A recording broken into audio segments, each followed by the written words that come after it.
kasalanan ng Juda ay nakaukit sa panulat na bakal, natatak ng diamante, ay nakatatak sa tableta ng kanilang puso at sa mga sungay ng inyong mga dambanan, habang iniisip ng kanilang mga anak ang kanilang mga dambana at ang kanilang mga asera sa sibing ng mga sariwang punong kahoy, sa mga mataas na burol.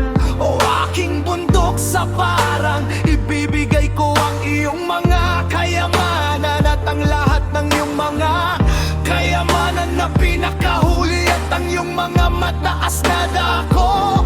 Dahil sa kasalanan, sa lahat ng iyong mga hangganan, at iyong iiwan at ng iyong sariling kamay ang iyong manana aking ibinigay sa iyo.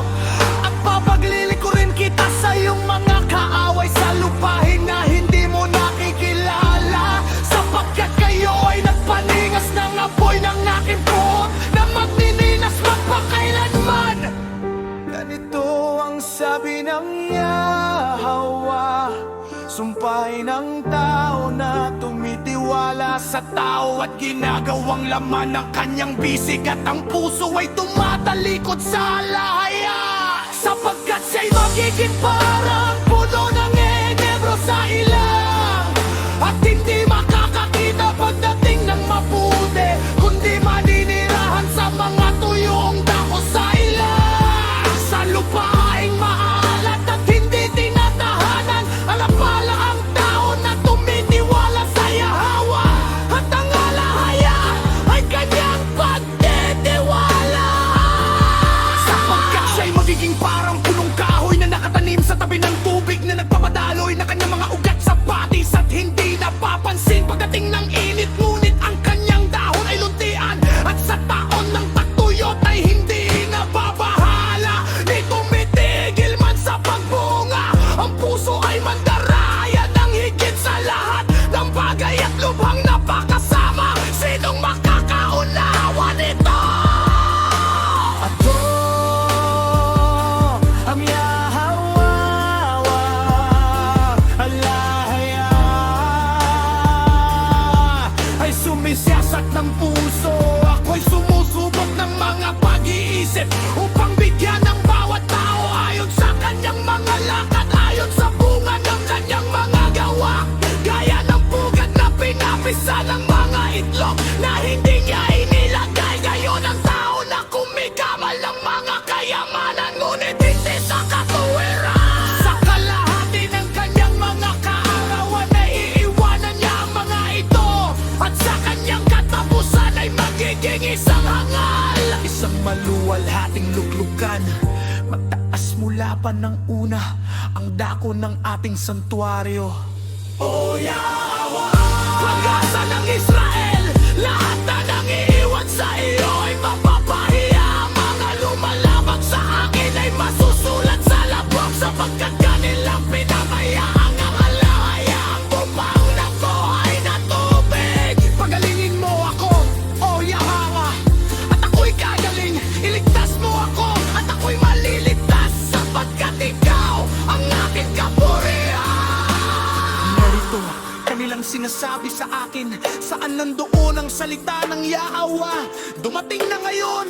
Gayon may, hindi ako nagmadali na maging pastor na tagasunod mo. Nininanasa ko man ang nakapiting salang araw. Iyong mang nalalaman, ang lumabas sa aking mga labi ay mahaharap sa iyo.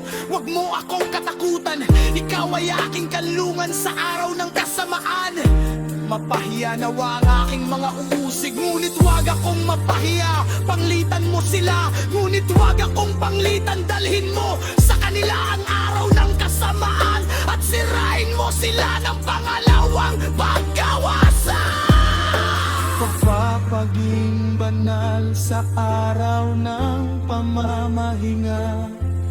Ganito ang sinabi ng Yahweh sa akin, ikaw ay bumaon at tumayo sa pintuan ng mga anak ng bayan na pinagdaraanan ng mga hari ng Juda at nilalabisan, at sa lahat ng mga pintuang bayan ng Jerusalem. At iyong sabihin sa kanila, dinggin ninyo ang salita ng alahaya ninyong mga hari ng Juda at buong Juda at lahat ng naninirahan sa Jerusalem na nagsisipasok sa mga pintuang ito.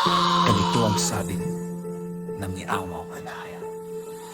Mga iyong kayo dahil sa inyong mga buhay, at huwag kayong magpasan ng pasan sa araw ng Sabado, magpasok man sa mga pintuang bayan ng Jerusalem. Ni huwag kayong maglabas ng pasan mula sa inyong mga bahay sa araw ng Sabat, o gumawa man ng anumang gawa kundi ipasin banal ninyo ang araw ng Sabat, gaya ng iniutos ko sa inyong mga magulang. Ngunit hindi nila dininig o ikilipan, pakiligpinig, kundi pinapagmatigas ang kanilang ulo upang huwag makinig at mapamog ng toro. At mangyayari kung inyong titiging mabuti pa. Sabi ng Yahweh na hindi kayo magpapasok ng pasan sa mga pintuang bayan ng bayang ito sa araw ng Sabat, kundi ipapaging banal ang araw ng Sabat na hindi gumawa ng anumang gawa doon. Kung magkagayoy, magsisipasok sa mga pintuang bayan ng bayang ito ang mga hari at mga prinsipe na nakaupo sa luklukan ni David, na nangakasakari sa mga karo at sa mga kabayo. Sila at ang kanilang mga prinsipe, ang mga tao ng Juda at ang mga naninirahan sa Jerusalem. At ang bayang ito ay manganahan magpakailanman.